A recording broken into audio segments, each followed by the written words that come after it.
بسم الله الرحمن الرحيم. الحمد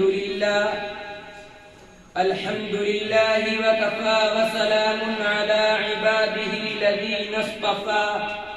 أما بعد، قال النبي صلى الله عليه وسلم: أبو بكر مني وأنا منه وأبو بكر أخي في الدنيا والآخرة. وقال أيضا: أما أنك يا أبا بكر أول من يدخل الجنة من أمتي. معزز سامعین اکرام، میں آج کے اس عظیم الشان مسابقہ خطابت میں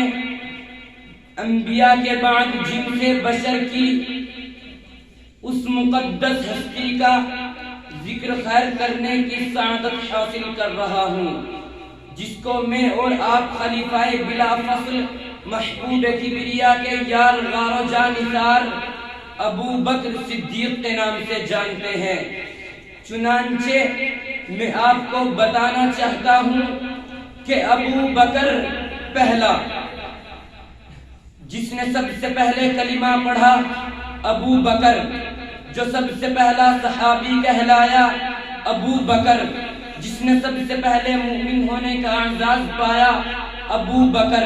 جو ہجرت میں سب سے پہلے ساتھ چلا، ابو بکر ہے جس نے سب سے پہلے اسلام کی تاریخ میں کعبے میں خطبہ دیا، ابو بکر ہے جس نے 40,000 دینار آقا کے قدموں پہ سب سے پہلے رکھے، ابو بکر ہے جس نے بلال کو آزاد کرایا، ابو بکر ہے جس نے عامر بن مغیرہ کو آزاد کرایا، ابو بکر ہے نبوت چل کے جس کے دروازے پہ گئی ہے، ابو بکر ہے جس نے آقا کو اپنے کندھوں پر اٹھایا ہے، ابو بکر ہے جو غار میں سب سے پہلے داخل ہوا ہے، ابو بکر ہے جو غار سے سب سے پہلے باہر آیا ہے، ابو بکر ہے جسے